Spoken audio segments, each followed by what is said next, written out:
moving on now to what you just asked, in terms of the misunderstandings, I think one of the biggest ones is that consciousness is something that is in my brain.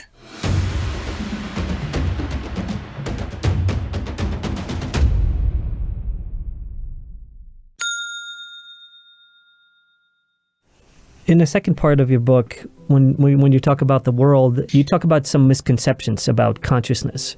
What are some of the misconceptions of consciousness that people hold that you found in your own research or in your own life? In terms of the misunderstandings, I think one of the biggest ones is that consciousness is something that is in my brain, like sitting in my head somewhere, created by my brain. The way they show it in cartoons, where it's like the cartoon character and there's this cloud here. Right. And it's like these small clouds of consciousness, and there's a thought there, and it might be a light bulb or an exclamation or a question mark, like, But when they're going, the cloud is up here with like a question mark.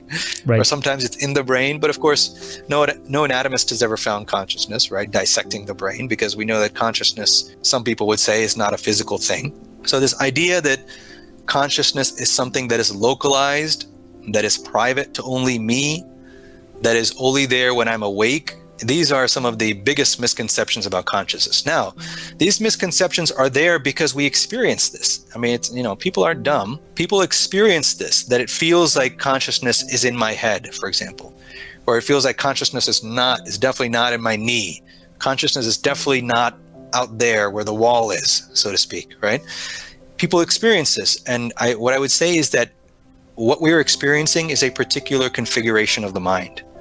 The mind can be configured in different ways, and if a person is experiencing that their consciousness is in their head, and it's localized and restricted there, and there's like a fence around it, and it's not outside that fence in some way, then understand that this is a configuration of the mind. I call this the first mind configuration. It's the mind that we're all given by society for the most part. And it's the idea that my mind is here, my consciousness is here, your consciousness is there, and there's nothing in between. It's like dead physical stuff in between.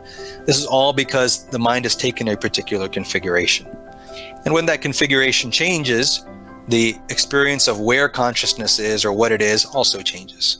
Thanks for listening to The Adrian Sinclair Show. You can find previous episodes on the Apodcast multi-channel network at apodcast.com. You can also stream this podcast on Spotify, iTunes, Google Podcasts, Podbean, and other audio platforms. And if you subscribe to our weekly newsletter, you'll get convenient short summaries of podcasts you may have missed. So check it out. And lastly, please support us by sharing our episodes on social media.